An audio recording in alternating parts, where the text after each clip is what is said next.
Hi folks, Canadian Prepper here. Just wanted to talk about a survival skill, and it's called wide angle vision. Now I was first introduced to this by a fellow on YouTube a few years back, and so I'm just sort of reiterating it and adding my own personal twist to it, I suppose. Now the whole idea with wide angle vision, and I'm going to try to use my camera to demonstrate this, is that typically when a person is walking in the woods or focused on looking for certain details, typically what they do is they focus. When your eyes focus, there is a very narrow field of view, and the whole idea with wide angle vision is to try to expand your field of view. It's actually called widening your perceptual span. And so how you do this is essentially, you can see here that this dandelion is seeding. And so the whole idea, typically we see like this, when we look at something, we see with 100% clarity what is in the center point of what we're looking at, and in the perimeter, as you see here, it's very blurry, and our eyes work the same way. Now the whole goal of wide angle vision is to do that, is to widen our perceptual span. The whole idea with widening your perceptual span is to not necessarily pay attention to any given part of the scene or the problem or whatever it is you're fixated on. So this is one of the principles used in speed reading, and in that context, essentially instead of focusing on one word, you're reading whole sentences at a time. Instead of focusing on just the dandelion, you're focusing on the entire paragraph. And so this can be a very useful tool, not only, like I said, for visual acuity, but in terms of just general, general application. So problem solving, not fixating on one aspect of a problem, being able to step back.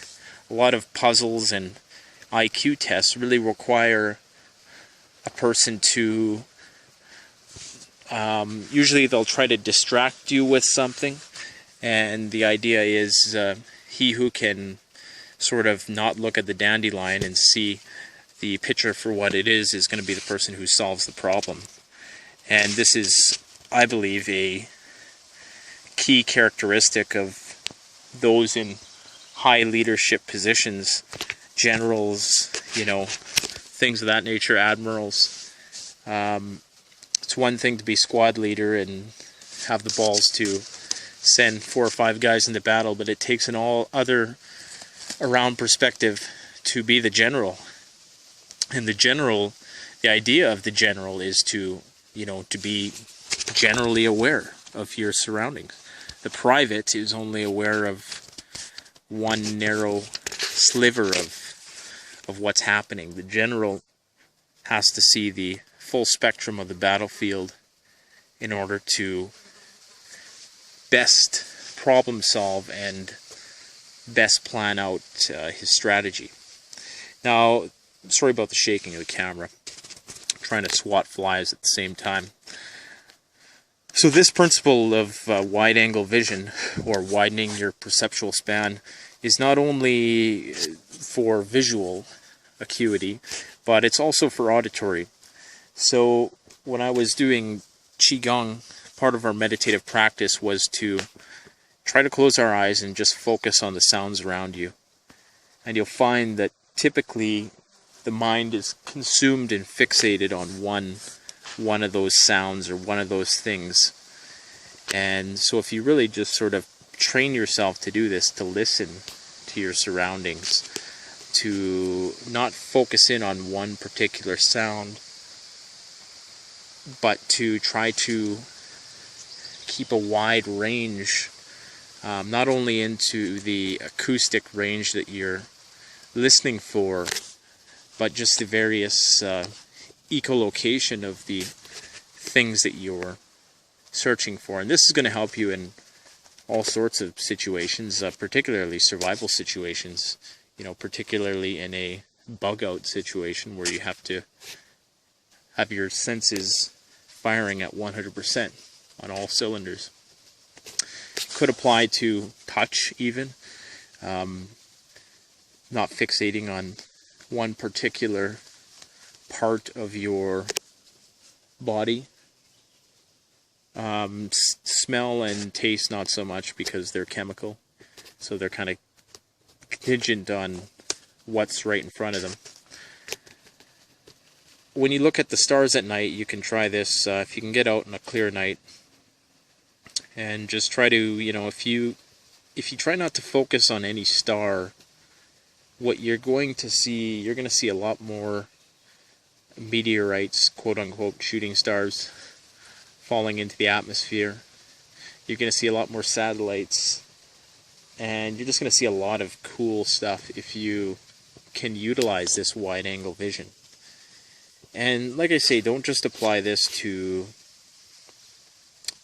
sensual sense perception, but apply it also to analytical thought. Apply it to problem solving. Try to see the forest for the trees. Try to not focus on any particular part of your surrounding. This is especially important if you were trying to, detect motion, or detect whether or not somebody was camouflaged out there, or even if it's a wild animal or something.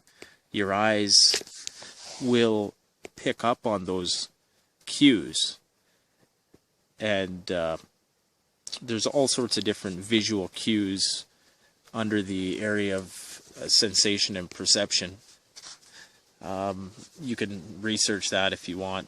I can post some links under this video, but something worth noting anyways, and especially with regards to problem solving, and if you're undoubtedly going to be faced with challenges when you're forced to subsist on your own,